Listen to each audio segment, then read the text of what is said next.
इस पूरी दुनिया में इस वक्त अगर सबसे ज्यादा चर्चा किसी बात की हो रही है या कुछ ऐसी खबर जो बहुत सुर्खियों में है और पूरी दुनिया उसको लेकर बात कर रही है, तो वो है लक्षद्वीप वर्सेस मालदीव। और ये चर्चा कहां से शुरू होती है? भारत से। कैसे इसकी शुरुआत हुई है, लेकिन आज इस वीडियो में मैं आपको यह बताने वाली हूं कि कैसे इस लड़ाई के पीछे इस्लामिक कट्टरपंथी का बीज बोया गया था।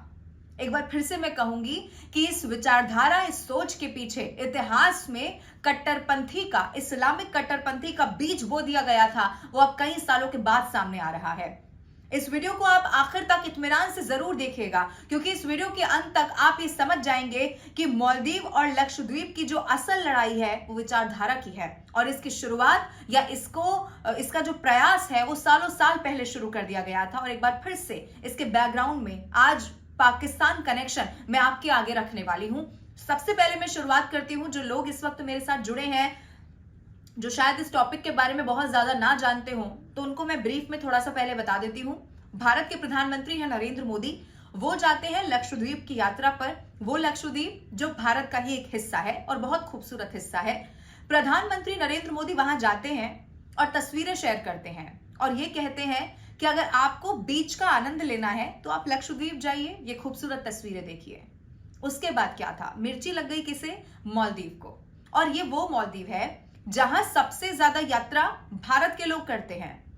भारत के लोग वहां की अर्थव्यवस्था में बहुत बड़ी भूमिका निभाते हैं। लेकिन मालदीव को यह अच्छा नहीं लगा कि भारत के प्रधानमंत्री लक्षद्वीप की तारीफ कर रहे हैं। और उसके बाद क्या था? उसके बाद वहां के मालदीव के मंत्रियों की तरफ से विवादास्पद बयान दिया गया, न सिर्फ प्रधानमंत्री नरेंद्र मोदी के लिए बल्कि भारत के बारे में भी कई तरीके की टिप्पणी की गई। और उसके बाद भारत ने एक कड़ा रुख अख्तियार किया और यहां तमाम तरीके की फ्लाइट्स थी, होटल बुकिंग से सब कैंसिल हो गई। मैं आपको यह भी बता दूं कि ये सिर्फ राजनीति से जुड़े हुए लोगों ने नहीं किया या सिर्फ वो बड़े लोग जो देश में बड़ा नाम रखते हैं उन्होंने नहीं किया। हर भारतीय की ये भावना आई कि अगर एक देश जहां हम जाना पसंद करते हैं हमेशा से, अगर वो हमारे देश की बेइज्जती करता है, अगर वो हमारे प्रधानमंत्री का अपमान करता है, और ये वो प्रधानमंत्री है जो भारत का नाम इंटरनेशनल लेवल पर हर बार पहले से ज्यादा ऊंचा करने की कोशिश करते हैं, तो अगर कोई देश हमारे प्रधानमंत्री की इज्जत नहीं करता या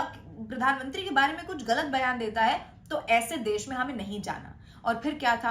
वहां की यात्राएं कैंसिल होने लगी। ये मुद्दा इतना ज्यादा उछला, उसके बाद चीन, तमाम ऐसे देश जो भारत के अच्छे मित्र नहीं है, उनके भी यहाँ पर कनेक्शन सामने आने लगे। ये बताया गया कि मालदीव के दबाव में ये सब कुछ कर रहा है। ये सारी कहानी एक तरफ, लेकिन दूसरी कहानी जो इतिहास को बताती है वो ये है कि ये बीज कट्टरपंथी, इस्लामिक कट्टरपंथी का सालों साल पहले बो दिया गया है, जो आज कई सालों के बाद सामने आ रहा है। और इसीलिए मैंने कहा कि इस वीडियो को आखिर तक इत्मीनान से आपको देखने की जरूरत है, क्योंकि मैं आपको ये बताने वाली हूं कि पाकिस्तान कनेक्शन आखिर इस लक्षद्वीप वर्सेस मालदीव में क्या है। और मालदीव के जो राष्ट्रपति है ना, मोहम्मद मुइज्जू, वो इस वक्त किन के करीबी हैं और क्या सच में वो दबाव में किसी के आकर भारत के लिए सब कुछ कह रहे हैं क्या? इस वीडियो के अंत तक इस सब कुछ मैं साफ करने वाली हूं। शुरुआत करते हैं। मैं आपको ये बता दूं कि मालदीव, जिसकी जनसंख्या 2022 में करीब 5.5 लाख बताई जाती है,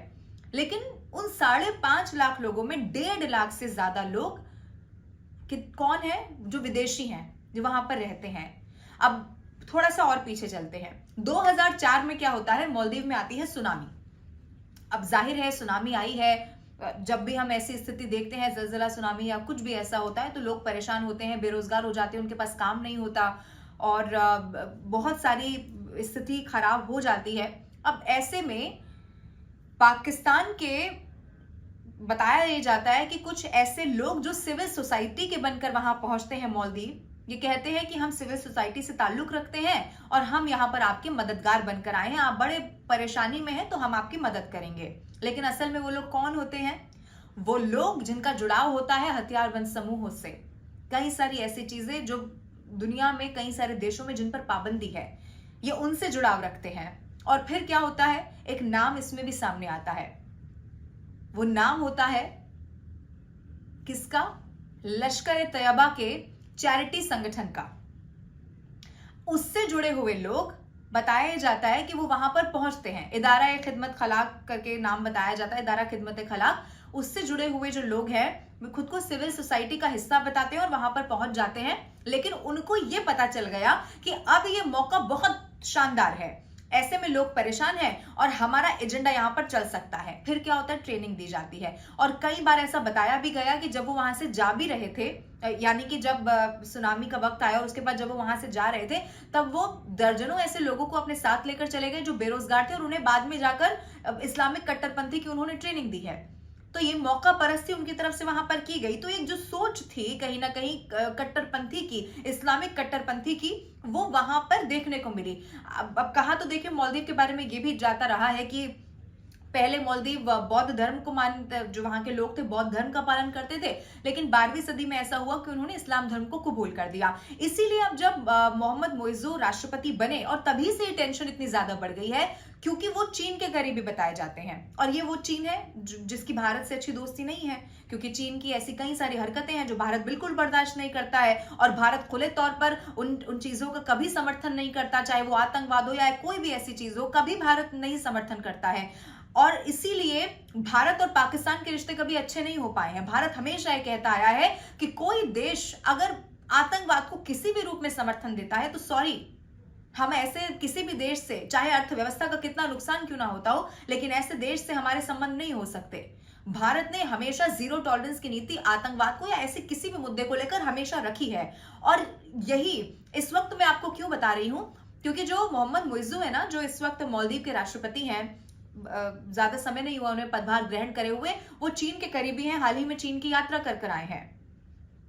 उनको यह पता चल चुका है कि भारत जो हमारी अर्थव्यवस्था में बहुत बड़ा भागीदार रहा है, वो अब हमसे किनारा कर चुका है। वो अभी भी अपने सख्त स्टैंड पर कायम है कि आपके मंत्री ने एक गलत बयान दिया है, और इसकी कड़ी शब्दों में निंदा हर मोर्चे पर हो रही है। तो अब उसने क्या किया, मालदीव ने क्या किया कि जो वो देश है दूसरे, वहां पर झुकाव इस वक्त दिखने लगा है। यानी कि अब वो ये जानता है कि अब दूसरे जगह पर झुकाव रखना पड़ेगा, क्योंकि यहां से कोई फायदा नहीं मिलने वाला। लेकिन इसीलिए मैंने आपको ये बताया कि जो फाइट इस वक्त आप देख रहे हैं ना, वो सिर्फ किसी शहर की खूबसूरती को दिखाने में महज भर की नहीं है, बल्कि उसके केंद्र में ये इस्लामिक कट्टरपंथी है जो कई सालों पहले जिसका बीज बो दिया गया था। इसीलिए मैंने आपको यह कहा था कि जब आप इस वीडियो को आखिर तक देखेंगे तो इसका इतिहास क्या कहता है आपको बिल्कुल क्लियर हो जाएगा। और मुझे पूरा यकीन है ये पूरी कहानी, ये पूरा इतिहास क्या कहता है आप समझ भी गए होंगे।